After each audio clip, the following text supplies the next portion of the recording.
Okay, it's 4:01. I'll call the meeting to order.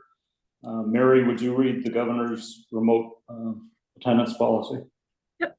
This August 18th open meeting of the Town Area Plan Work Group, a subcommittee of the Nantucket Planning and Economic Development Commission, is convening by video conference pursuant to Chapter 2 of the Acts of 2023. All supporting materials have been provided. Members of this body are available on the town's website unless otherwise noted. This meeting is being recorded. Please be aware other people may be able to see you, and take care not to share your device's screen. Anything you broadcast may be captured by the recording, and please silence all phones and devices. Ensuring public access does not ensure public participation unless such participation is required by law. This meeting will feature public comment if there are any members of the public present that wish to offer such comment. Henry, I will turn it over to you for the roll call. Okay. Mary. Here. Me, I'm here. Lee. Here. Marcia. Here. Mickey. Here. And Allison. Here. And Okay. Mary Ann. I just got here. All right, very good. So we definitely have a quorum. Okay, approval of the agenda. Any additions, deletions? I'll take that as a no. All in favor? Aye. Aye. Okay. Okay. Aye. Approval of the draft minutes from August 1st. Any discussion? I'll take that as a no. Lee, did I send comments to you on that, or am I thinking of something else? Something else. Okay, never mind. Okay. Oh, wait. August 1st, was that our conversation about intersections? Yes. Well, if you did, I included them. Okay. Okay, so we're good. Motion to approve. Motion made. Allison. And second? Marcia. Marcia. Very good. All in favor? Aye. Aye. Aye. Okay, good. Okay, where are we?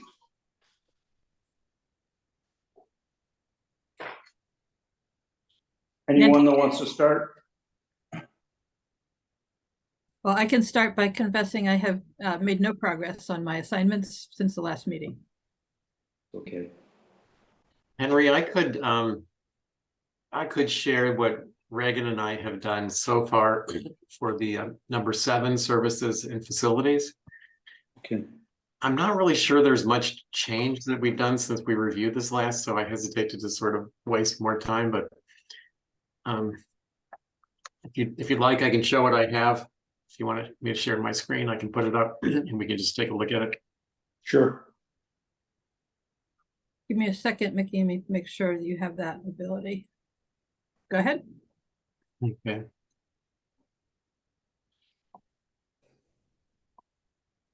Okay, you see that?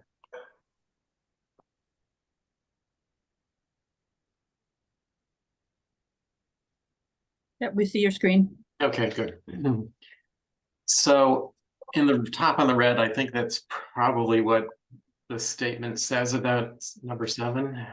And then I'm just listing what seems to be the services and facilities that we might be concerned with a question mark next to the NERDA, because maybe that's from a different category, but I left it in there, I guess.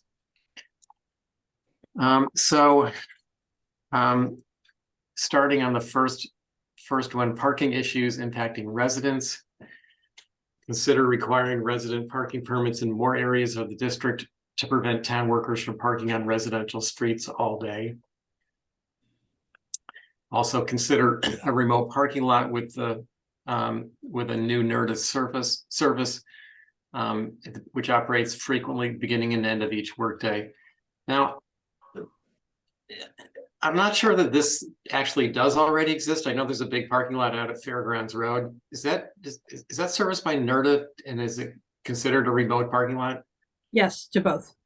Okay. All right, so maybe that's, that could be eliminated. Encourage adding disabled parking spaces throughout the district to enable disabled residents and visitors to park closer to their homes. At the moment, that's handled on a case-by-case basis. It's usually a request to the traffic safety for a disabled parking space next to somebody's house who feels they need it at the time.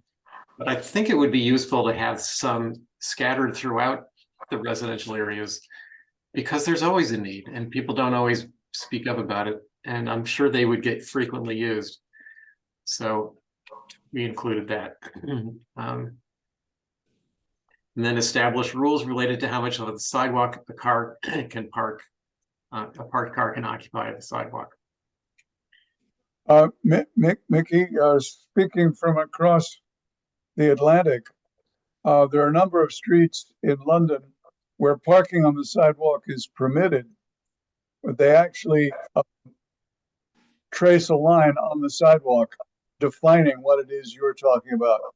Mhm. I'm not sure that Nantucket wants more lines, but there might be something discreet that says, 1 foot, 2 feet, half your car width, etc. Yeah, that's a good point, Lee, because I'm not sure what the best way to actually indicate that is. Most of us don't want parking on the sidewalks, period. But I think it's just a known fact that some streets will require it to enable traffic to flow through. But how you define how much of the sidewalk, I don't really have the answer to that just yet. It's do you have to put it on each sign within that area, or some of the signs, just to get the message out there to not occupy more, to leave at least 3 feet of sidewalk, something like that. Yeah. And maybe once that becomes more of a public, publicly known thing, that people will just be aware of the issue. But there is no regulation at the moment and no consistent approach to it all.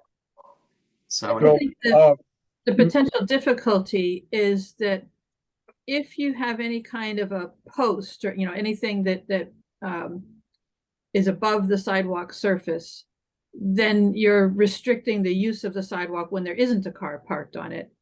And if you don't have anything, there's nothing to stop the car or for the car to measure where it is.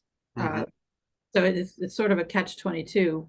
If you install something that indicates, how much of the sidewalk you can take up, you are actually reducing the availability of the sidewalk because you're blocking it with the post. I wouldn't. So, 2 quick thoughts. To Mary's point, there are posts that indicate 1 hour parking, 2 hour parking, etc. And it would be only those posts. But more significantly, nobody wants to proceed with this because it's contrary to Massachusetts law. I believe we should include the comment. Without question, it's a major issue for the town area, but it will probably require select board action to allow or disallow parking on sidewalks. And I think maybe we can prompt them to do something about it. So would you state that again, what you said about state law, Lee? It's illegal to park on sidewalks in Massachusetts. Right. So, how aren't there other laws, bylaws, town bylaws that change from time to time? And how does the word get out? Because, as I mentioned at the last meeting, I understood that at the beginning of this summer season, they were giving tickets if people parked on sidewalks. And That's correct. And the chief. Then they backed off. But I think that, I don't know the real reason, but I think if people don't know that this is going to be enforced and that this is the bylaw, there must be a way that the town does spread the word that this is going to be enforced. Okay. First of all, it did occur for a few days. Chief Pittman asked all of his officers to stop that. Whether or not those tickets that were issued proceeded to a fine or whether they were withdrawn, I don't know. I do know they stopped issuing tickets. There is no bylaw or regulation in the town that discusses parking on sidewalks. It's a custom that's allowed and tolerated. And I think we can not force the issue, but our report can suggest that the people above us look at this more intensely. Well, I think it's a subject that needs study. Yeah. So I think it's probably suitable to put it on our recommendations for the area plan. I agree, Mickey. Good. This is Mary Ann. I know that the downtown Stop and Shop parking lot is not town, but privately owned. But it is a major problem in that although they have signage about 2 hours, they don't do anything at all to enforce the signage. And just recently, I went down there looking for a parking space at 9 a.m. on a weekday, and literally there was not one parking space in that parking lot. And clearly there are all these trucks parked there, not just overnight, but probably for a week at a time. So is there nothing that we can do to have an agreement with CARP and company about that parking lot? Because, I mean, it's a lot of parking spaces right in the middle of town. So, Marianne, I'm gonna just gently remind everyone, it's not within our area to address, unfortunately. Okay. I know, it's interesting because the title number 7 that we're working with Mickey here says parking issues impacting residents. It doesn't say stay in your lane. You know, this impacts all of us when we try to go down and take the boat. I mean, it's not just the Stop and Shop parking lot, but we all know it's the steamship lot. And we all know there was a wonderful article, was it Chris Perry, several months ago as the season started, and he covered it beautifully. But I don't know, I understand technically it's not our area, but it has a huge impact So on again, residents in our area. a gentle reminder from the perspective of the NPNEDC, there is a sort of stay in your lane request. We're not asking that the area plan address all of the impacts across the island on people who live in the area. We're looking for the impacts within the area and asking people about them. So it's a bit of a fine line, and certainly there's some wiggle room, but just letting you know what we're looking for from the area plan. I know, I think we should establish a separate list for those things that we uncover that need to go to the downtown area plan when that ever happens, because we're really cornered on this, you know, being the area that we've got and how, you know, we're totally in synergy with this downtown that we can't even utter a thing that'll be useful. So I'll say no. Mary knows that I agree wholeheartedly with Marcia.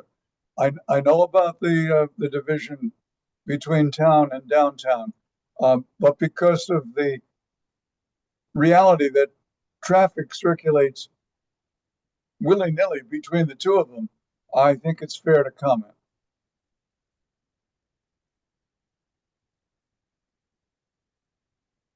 Moving right along. Okay, I'll go to the next one. Improve street lighting. Further expand street lighting into residential areas. There's lots of dark holes. And promote the use of historic lighting fixtures using LED bulbs of a warm color. I used to have something in here referring to dark skies, but that's become a new bylaw, so I don't think we need to mention that. Well, I think it would be good to mention it, to say that we support and encourage that. I really do. Okay. Yeah. I'll make a note to get back to that. That's fine. Now, and I'm sorry, you know, as we go through this list, I don't have a lot of time to think about what's not listed, like in your first one. And one thing I just want to ask about parking issues and maybe it goes under the category of sidewalks, but we probably all know, those of us who walk downtown, those cars that park on a portion of the sidewalk because they hang out of their garage or some space. Do you know, there's a classic one on Hussey Street. You know, there are cars that take over, even new ones. There's one on North Liberty as you're approaching, just at the edge of the entry to the North Liberty entrance to the Lily Pond. And there's no way, I mean, and that was a new renovation. There's no way that anybody could park their car without hanging over the sidewalk. Right. I mean, it's parking in its sidewalk because it's taking over. And anybody with a carriage with any has to go into the street. That's a good point, Marcia, and that's, if it's a big issue, that should probably be brought to the attention of the Traffic Safety Committee, because they would probably have jurisdiction on that one. Mm-hmm. They're not allowed to block the sidewalk. There's a rental up behind us, and the specials swing by regularly to check. Do they? Right. Yep. Yep, just make a phone call. 228-1212. They like pictures. If you give them plate number, 2 thumbs up. Oh my God. And do they record? You know, it's like, oh my gosh, and they're going to put my name next to it, right? They came right up and put tickets on them. I mean, they were in their parking across the sidewalk and in the street. All right. Well, no, I hear you, and I will try to do that. But I also Just feel make a that phone call. I don't feel it's. I would love to see it somewhere in the list. Marcia, just as an aside, it may be that what they're doing, they don't have permission to do. I mean, you're saying that are you saying that there's a parking space that's new? Because they would probably have to get permission from the planning board, not the planning commission, but the planning board. If Right. they're adding a parking space on their property. Well, on North Liberty, it's a new parking space that takes 2 cars, but it doesn't take the full length of them. On Hussey Street, just at the curve of the street, it's the old Gambrel house, and there's a garage there. And there's no way, I don't call that new, but it's a parking space and the car cannot fit on their own property. If they're blocking the sidewalk or out into the street, make the call. Yeah, I agree. If there's a garage, then the apron in front of the garage is simply access. It's probably not designated for parking. So, I mean, is it possible to add a statement that residents? If you have a specific complaint, you should take that to the police department, to the planning board, to traffic safety committee, that this is not the place for, violations of laws to be enforced. No, I understand that. I'm asking for something. I'm asking for that to be noted as a parking issue that impacts residents. So to pay attention to your own parking, that residents are encouraged to maintain their parking on their own property. Something like that. I'm just thinking off the top of my head. I'm not asking for policy changes here. It's an issue that impacts residents that exists. But if you don't agree, that's fine. If you don't think it should be part of the area plan, but it's an issue. Well, I completely agree that it is an issue. I'm just wondering if it's an issue that relates to bylaws and zoning, things like that we're probably dealing with, or is it more just enforcement? Or kind of a different way of dealing with the problem. I think it goes to enforcement, and the specials need to be made aware of it. I mean, it could be when they came by at whatever time that car was not out there. But if you notice something, call them and let them know. Mhm. They've Okay, been very effective up behind me on Academy Lane. okay. Now it changes every week when the new runners show up, but they still come through, so. Okay, so down the list is accessibility and safety of sidewalks for pedestrians. Aggressively repair uneven sidewalks. Install curb cuts where they're still needed.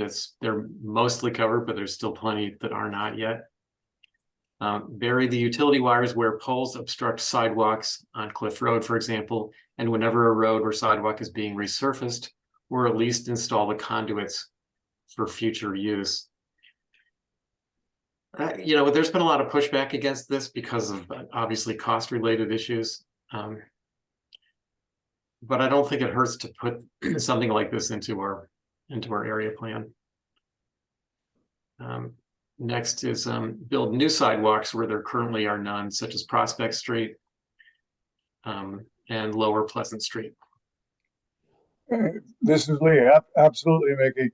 On the technology of burying high-capacity electric wires, you need a lot of air around them because air acts as an insulation. So just threading a high-tension line through a conduit isn't going to work for the power company. We're actually talking, if they're to be buried, about some kind of mini tunnel where the wires, I'm talking electric, not communication, can be supported with a lot of air around them. Without protection, some insulations are very attractive to gnawing mammals like voles and other chewing animals. But Well, I still agree with you. They should go underground, and it's up to National Grid and the town to figure out what kind of little utility corridor should go under the sidewalk. yeah, I mean, we know it's possible because they've done it. I'm not sure if things have changed since they did downtown many years ago. But They just don't want the cost. it's the cost, I'm No, sure. I mean, and now, of course, we happen to have that situation where it's the prime time. They're coming up Lily and Liberty Street and Pine Street with the new sewer. Mhm. I've asked this question to David Gray and it said, no, it's not possible. But when you rip up the whole road to put in the new sewer system, truly, and of course, we're not an activist group, but if it was ever going to be done in our lifetimes, now would be the time. I agree. I don't know, it seems that to get all these done at the same time, it makes total sense. And it's not part of the budget or part of the plan, so. But we can at least put it down as a concern, you know, something that we'd like to see done. Yep. Nikki, could you tell me about the curb cuts? Where are the curb cuts? Curb cuts, you know, what I'm referring to is just to get mostly at the intersections to drop the level of the sidewalk down so that wheelchairs can access the sidewalk without climbing up on top of a curb. Okay. You know, years ago, you know, back when I first got on the Commission on Disability, we had a big push and got the town to spend, you know, a certain part of their budget, the DPW budget. I think it was about $50,000, but sometimes more each year to lower the curbs throughout mostly the core district of town. So that was done pretty thoroughly, but a lot of the residential areas were not done. And that's where we are here. So I think that it's worth continuing to keep a spotlight on it. So I think I have a question, just curious question, because sometimes when I come to one of those curb cuts at a corner and the incline is so great that I feel endangered going down it. It's so steep. And I've just wondered like how a wheelchair can navigate that. And if there's a limit, because I know accessibility is supposed to be a real specific incline, and we don't even come close to that on those curb cuts. No, it's totally true. And many of them were done, you know, there's often lots of obstacles to deal with. There's sometimes those utility boxes right in the sidewalk. They can't be lowered, so they're limiting the slope that these curb cuts can have. And some were done probably sort of haphazardly without dealing with the beyond the curb, you know, too deeply into the sidewalk itself. Each one is really different. They all have their issues, and you know, some work really well and some create, I'd hate to say they are creating other obstacles or issues because they're getting the job done in allowing wheelchairs to climb up onto a curb, or otherwise they would, you know, they'd be stopped in their tracks. So it's you know, often a compromise. So, yes, I wondered if you could reference a standard, you know, from your disability commission. Well, there are definitely standards from the Architectural Access Board and the federal ADA guidelines. So we all, I mean, the town more recently really does try to comply with those. But even, you know, even today, it's very hard in some instances to meet them completely. And technically, they should probably get a variance from the state to do them improperly. I don't know, you know, not many have been done really recently. So again, each one is kind of unique. Okay, I just have one other question about this category, and it may just be the same as the parking one that I mentioned, but there are areas where the accessibility and the safety of a sidewalk is greatly compromised by plant or specifically hedge material growing out over at least half of the sidewalk, causing one to actually go out into the street because it's a perfectly good sidewalk except for the hedge. So is that another one that gets a ticket, or? Well, is- that's technically an encroachment. So when those become evident, if the DPW, I guess they would be the enforcement on that, is notified, they'll, you know, there's a policy on how to deal with an encroachment. Sometimes an encroachment is when people put those big rocks in their side yards to prevent people from parking on them, even though that's public land. Yeah, Other encroachments are literally planting like a hedge right into the street right away. And right. so the town can notify the owner and say, you know, fix the encroachment yourself, or we'll do it ourselves, and you may not like the way it comes out. So Marcia, Mickey is absolutely correct.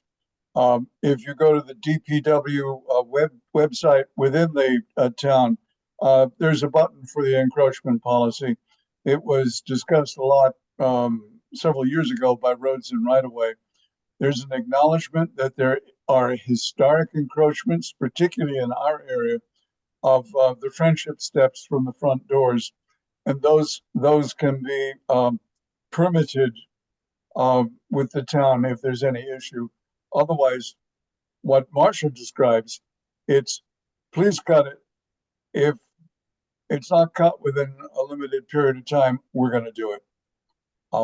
If it's hazardous to begin with, such as intersections and traffic that's merging at a right angle turn and can't see, which are called sight, S-I-G-H-T lines, then DPW may come and cut it instantly. It's all there in the policy. okay. So and next topic was noise issues. And again, this may not be in the right section, but here it is. Encourage NERDA to switch to quieter and cleaner electric vehicles. Promote bylaws that require landscape companies to switch from noisy and polluting gasoline-powered equipment to cleaner, quieter electric-powered equipment. Absolutely, yes. And then neighborhood and culture and preservation. Mickey, can I go back to noise for a minute? Sure. If we're gonna include, landscaping noise, I think we should put in, all of the pool equipment noise, various kinds of other noises that are even much worse than landscaping noise, like generators are so noisy. I can hear one that's a quarter mile away from me when the electricity goes out. So I think all of those things should at least be looked at, that maybe there should be standards set for the type of equipment that you use and consideration for the neighbors around you. Marion, I'm sure there are rules for like decibel levels that can't be exceeded from a neighbor's property or from a public way. I don't know those rules, but I think it's a good point, and why not just throw it in here as to Right, I don't think there is a decibel level for HVAC condensers. There's a law that says you've got to have it no closer than 5 feet from the property line, but the last time I worked on a project, there was nothing in there that I could find on decibel levels. okay. Well, I'll add it. I'll touch it up later, but I'll add it as part of our list here. Sorry, the rule does say if you can hear it within 50 feet, but I think that might only be at night. I'm scanning it as we're talking. What are you looking at, Allison? Nantucket Code, Chapter 101, noise. What does it say again, Allison? But it's talking about, you basically can't be loud. You can't sing or yell at people, but this is between 10 at night and 7 in the morning. You can't play loud music. I was looking specifically at the operating or permitting the operation of any mechanically powered tools or equipment, blah, blah, blah. But then it is between 8 p.m. and 7 a.m. But they does say the fact the sound can be therefrom is plainly audible at a distance of 50 feet from its source or the property line, yada, yada, yada, shall constitute prima facie evidence of violation of this section. But that's at night, so it doesn't help us during the day. I'm still scrolling through. Yeah, thanks. I think, because I was a member of the ad hoc noise, I don't know whether we were a work group or not, but eventually Leslie Snell took our offerings and it came up at town meeting as an amendment to the bylaw that Allison just read. Yeah, the air conditioners. decibel levels are really very complicated. It's not a simple measurement, and it's both how it's calibrated, A, B, or C. It's what frequencies are involved, all of which can alter human perception of the loudness, even though the decibel level in each case is the same. Yeah. So it was left out intentionally, probably leaving us with the great Nantucket solution: if it bothers you, call.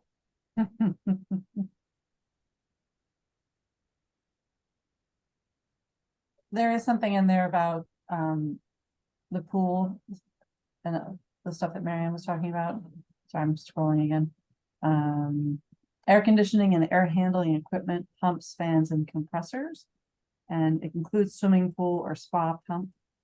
And there is a shall not exceed 55 dBA over a 10-minute period of time, measured from a distance of 40 feet or more from the source of the sound or the property line, and at any time, day or night. There you go. But it can go for less than 15 minutes. I'm sorry, 10 minutes. So if it goes on and off, there's nothing you can do. Mhm. Continually going, you can.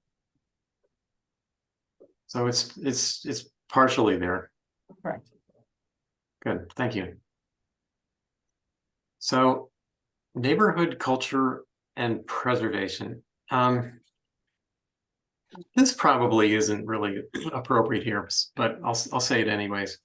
Support the continuation of existing public services which exist in or near residential neighborhoods such as restaurants like American Seasons, the Woodbox, inns, retail stores, churches, historic properties open to the public, educational institutions, and group senior residences. I guess the point there is to try to avoid losing these.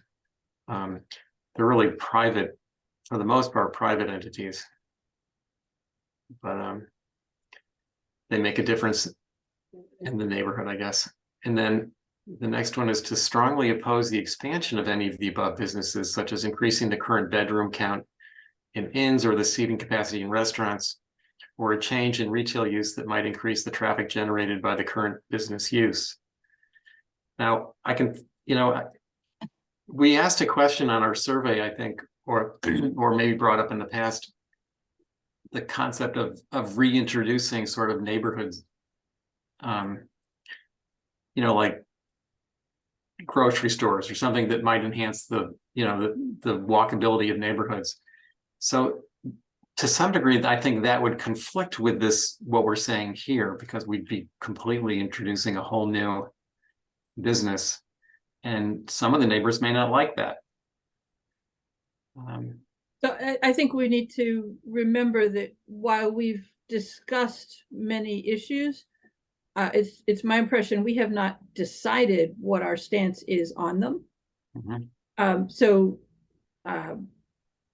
I mean, this is a viewpoint which I totally understand, and another viewpoint which, as you said, would have would create a conflict, has also been discussed. And that's one of the things that we really ought to do as a committee, is decide what the position is that we want to endorse, or simply decide to document the alternatives and not take a position. But I think you're right, Mickey, that we want to avoid making statements that are contradictory to each other. Mhm. Yeah.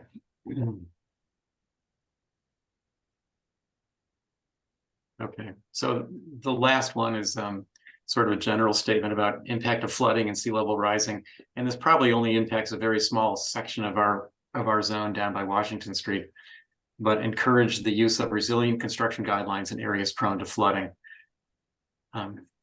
That's already part of the town's resiliency plan, I believe.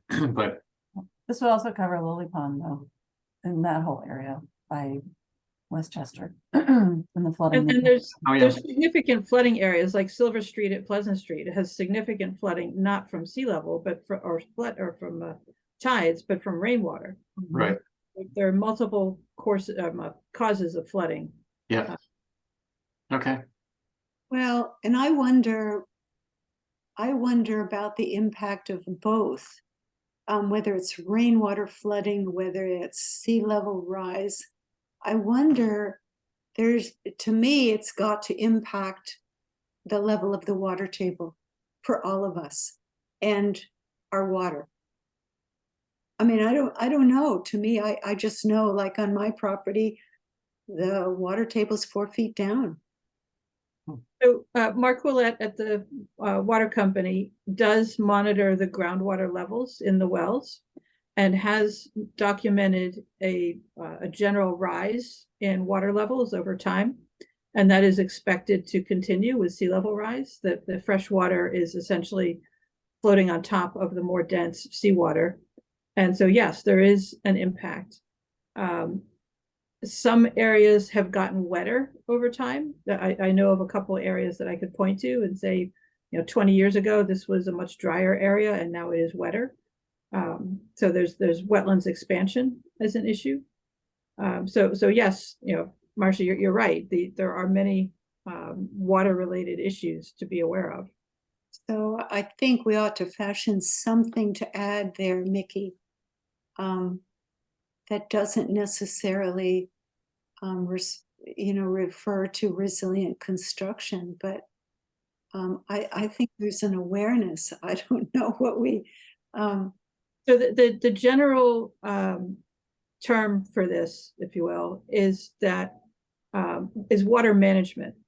So when a lot increases its impervious surface area, there should be some kind of provision to manage the runoff from that impervious surface.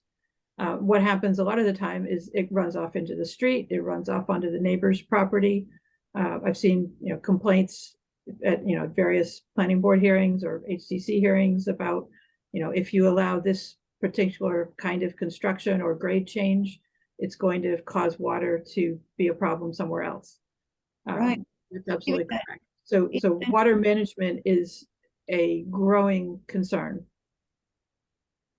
Yeah, I'll- even a new- I'll add that. even a building being lifted to get a new foundation, it's a greater displacement of water that affects the entire neighborhood. Yeah, that's interesting, Marcia, because I know the Conservation Commission currently doesn't allow down in flood zones. They don't allow fill. You can't really like raise the level of your property. You can't build a new building and essentially block out a big mass of what might have been part of the flooded area. But that's all above grade. And Yeah. what you're talking about is below grade, which Yeah. might have similar impacts in different ways. So not sure they really deal with that. I don't think they do. I don't know, and minimally, I should think we would be encouraging study or understanding of below ground water levels and its impact. We would be encouraging. I mean, I know I've worked with a number of engineers who have worked in areas of our town that know like where the rivers run, the underground rivers, and the clay veins are, that affect the water. And it just seems like we ought to be able to take an X-ray and, but minimally, I just think we ought to share that awareness of encouraging study or more information, dissemination and study. Yeah, and it's a more of an issue in town because lots are smaller and development is more dense. And so there's less natural area to absorb water. Right, right. Okay, well, that's what I've got so far. I'll edit it a little bit more, but I can, Mickey, this is Lee. As soon as you've got it cleaned up, could you send me a copy for the minutes, yep, please? happy to. Could you bring it down a little bit so I could see the mandate?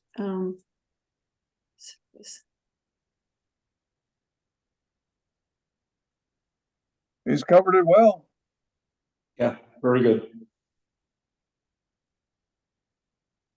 So speaking of we've all, most of us have put together our little sections that we've been working on. Do we have like a compilation of all these that we could kind of look at least what we've done so far and take some notes and then kind of review them again? Is that part of our process coming up?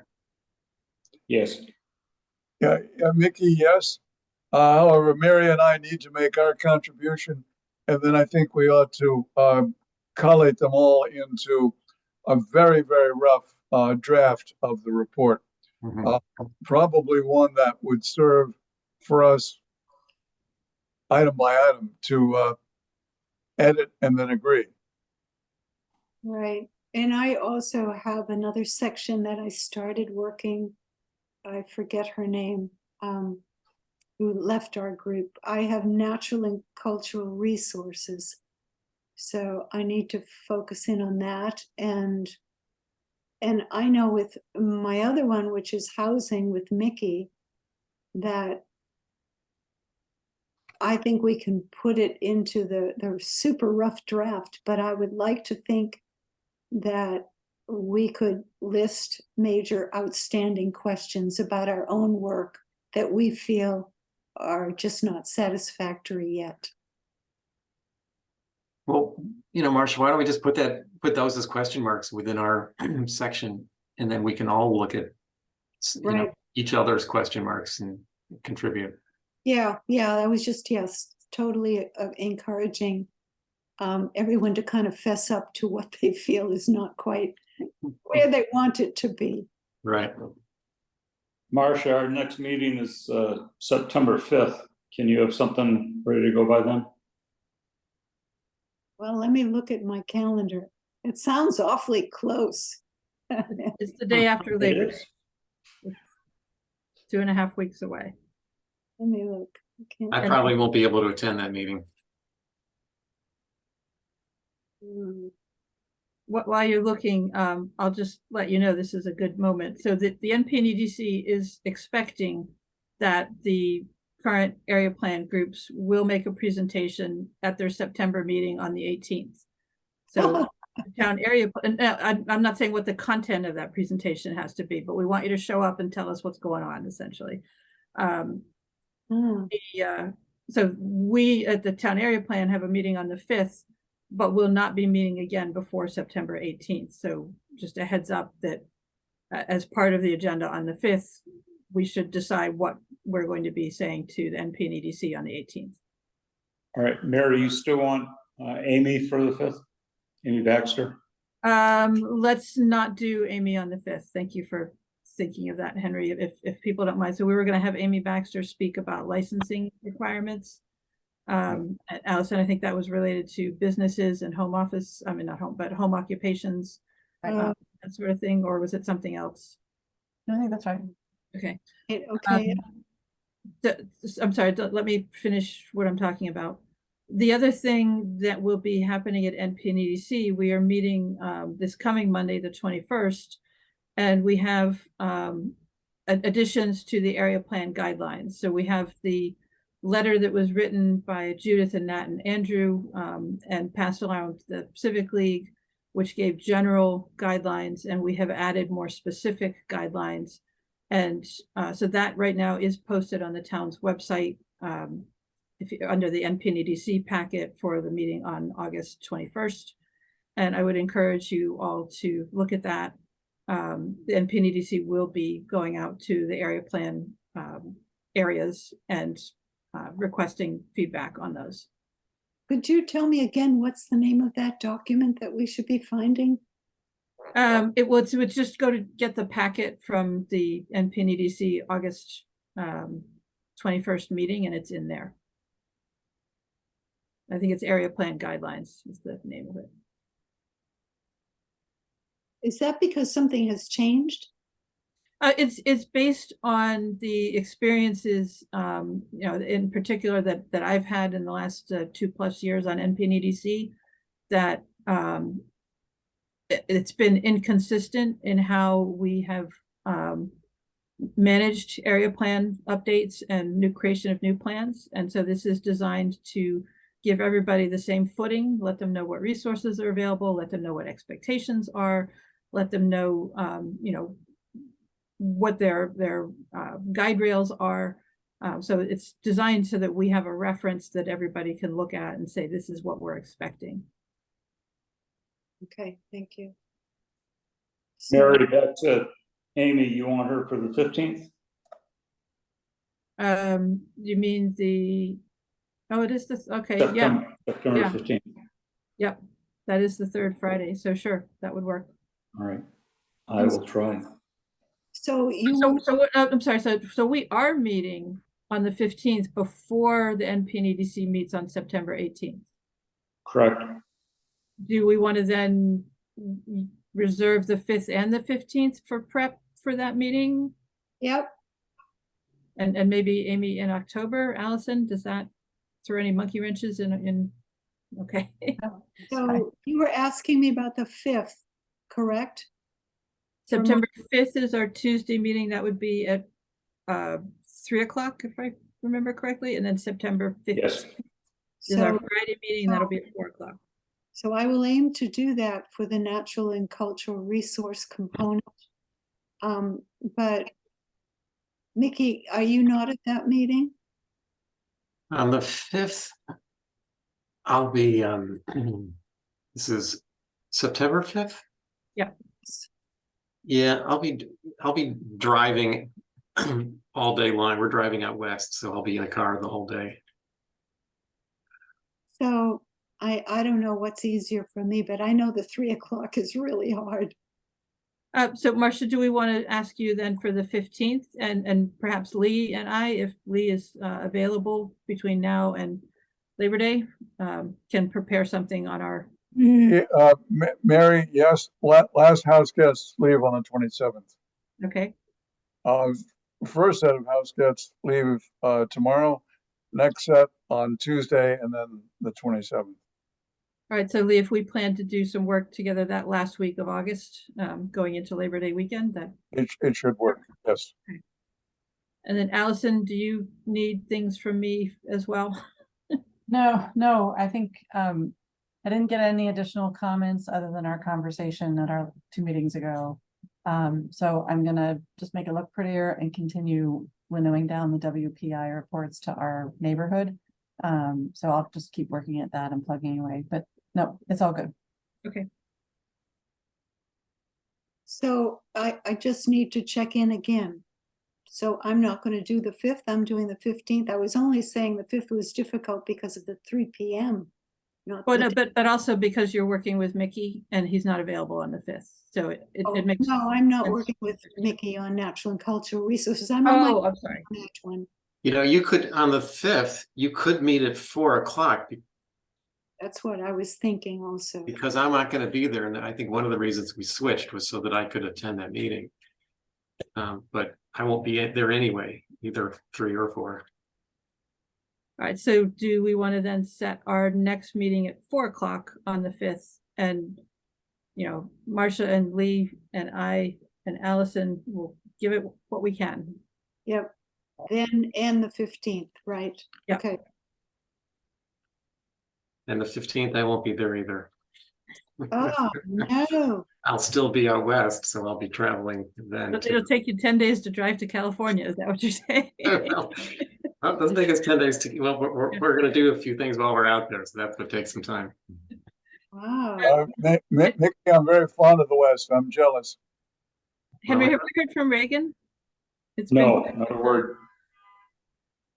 are we waiting for her to provide content on anything? I'm with her on this one, this one I just reported was with Reagan. Okay. She may have another one. I'm looking and I don't see it.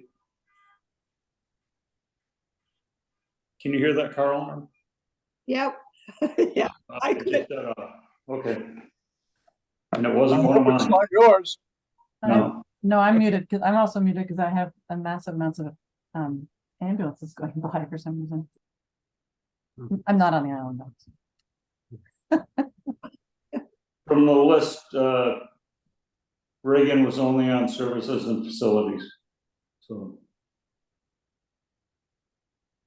Okay. I All got right, that. sounds like we have a plan. Yep, and I'll move Amy till October 3rd. How's that sound? Okay. Making myself a note. All right, anything else? Okay. Mary, motion to adjourn. So moved. Second. Second, Marcia. Yes. All right, all in favor, aye. Aye. Aye. And it's 4:55 and we're out of here. Thank you, everyone. Thank you. Thank you. Bye.